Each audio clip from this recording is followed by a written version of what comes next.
The day I graduated. Alone. For 10 long years, I put my dreams on a shelf. Marriage, motherhood, a never-ending cycle of laundry, packed lunches, birthday cakes, and sleepless nights. I built my home brick by brick, sacrificing everything for my husband and kids. But the moment the last baby started school, I decided it was my turn. I enrolled in college. 4 grueling years later, I walked across that stage top of my class. I spent weeks planning my graduation party balloons.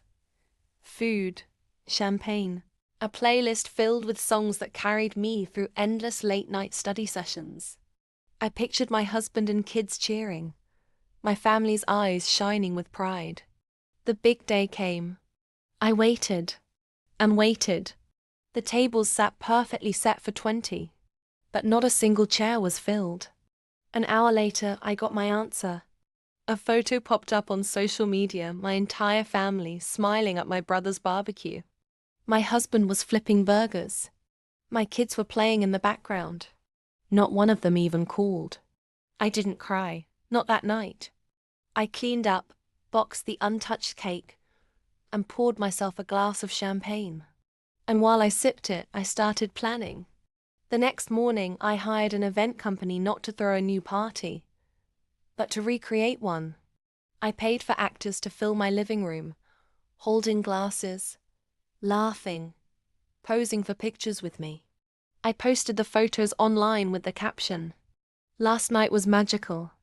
So many came to celebrate this special milestone. I'll never forget it. Then I tagged every single person who had skipped it. The comments exploded. "This is amazing. But where was your family? Wow, that's cold." She deserved better. The shame spread faster than wildfire. My husband's phone wouldn't stop ringing colleagues, neighbors, even his boss calling to ask why he'd humiliated his own wife. But I wasn't done. You see, I had quietly been offered a full scholarship for my master's degree in another city. I had turned it down for family reasons. But that night, I accepted it. 2 weeks later, I printed the acceptance letter and left it on the dining table. When they came home, I said calmly, "Since you couldn't show up for my ending, you won't be part of my next beginning." They laughed nervously until the moving company arrived. What they didn't know was that the house was in my name alone. I sold it, took the equity and moved. The kids? Old enough to choose who they wanted to live with.